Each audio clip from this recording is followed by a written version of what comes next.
simple typo cost Pepsi $10 million. Yes, you heard that right. $10 million. What happened?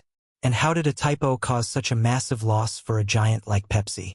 That's exactly what I'm going to tell you in today's video. In the early 1990s, Pepsi was trying to increase its market share in the Philippines. The competition back then was extremely intense between Pepsi and Coca-Cola. But the truth is, Coca-Cola had a strong grip on the Philippine market, which pushed Pepsi to launch a bold new marketing campaign, Lucky Number. So what's the story behind this campaign? Pepsi launched a promotion where, when you buy a bottle of Pepsi and open the cap, you'd find a number printed under it. At the end of the campaign, Pepsi would randomly choose winning numbers, and those with matching caps would win huge cash prizes. The grand prize? 1 million Philippine pesos, around $40,000 at the time. And $40,000 in the early 90s was a life-changing amount. At first, the campaign was a huge success. People flooded the markets, buying Pepsi in bulk.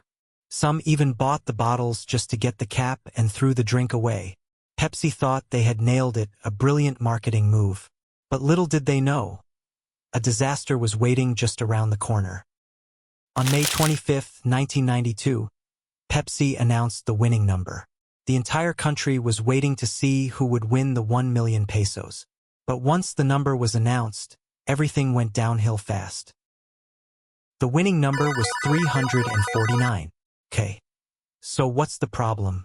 The problem, my friend, was a printing error. Due to a typo at the factory, over 1,000 bottle caps had the number 349 printed on them. So now, instead of 1 or 2 winners, Pepsi suddenly had over 1,000 people, thinking they had just won $40,000. Imagine this, you think you just won $40,000, only to find out, nope, you're not getting it. Naturally, people were furious. Pepsi had planned to pay only one winner, not 1,000.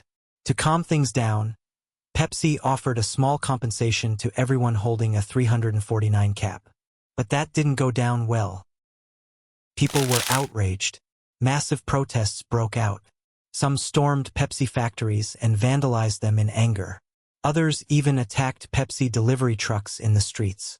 It got so bad, the chaos led to injuries and even deaths.